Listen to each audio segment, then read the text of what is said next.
Welcome back to TechniqueWOD. We're in Gothenburg, Sweden at the Swedish Fitness Festival, and Christmas Abbott is here with us to teach a couple of courses on the basics of Olympic weightlifting, snatches, cleans, and jerks.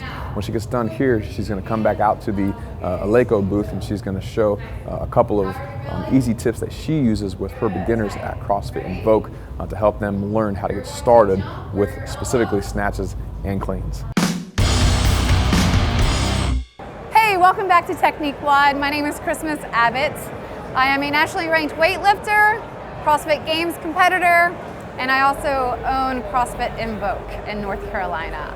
Today what we're going to be doing is breaking down a very simple cue, jump and catch or jump and punch. And what we're trying to do is get those hips open and receive that bar in a nice position. A lot of times this is overlooked or over-blabbered, over-taught initially.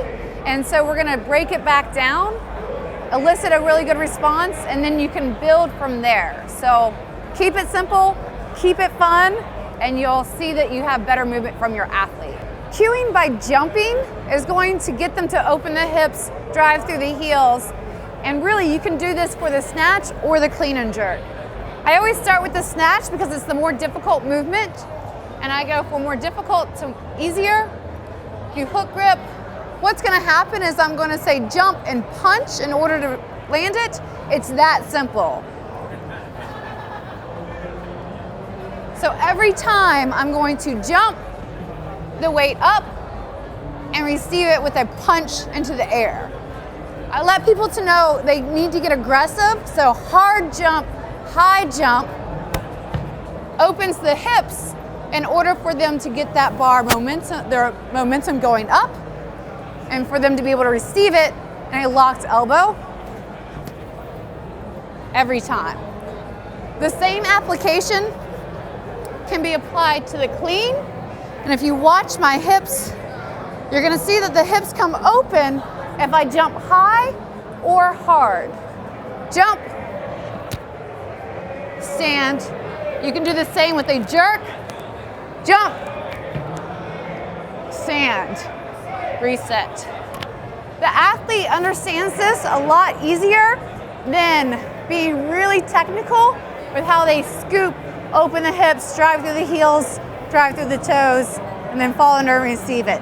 Later on, you can add technique to this with the scoop and the extension, but initially that's a little bit too advanced for beginners. So you can make it a little bit simpler, make it a little bit easier, and tell them to either jump high or jump hard. And then later on, they'll refine this movement when they have understood the foundation. Somebody that's a little bit more experienced in weightlifting may see this and freak out of just jumping, but understand that we are just starting this endeavor. It's a long journey to be able to compete at an Olympic level with weightlifting, but you have to start somewhere.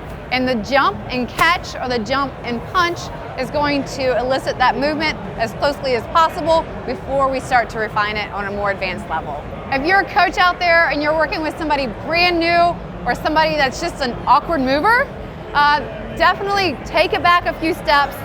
Try not to be so technical and make it easy by jump and punch, and then you can refine it as soon as they have started to develop that kinesthetic awareness.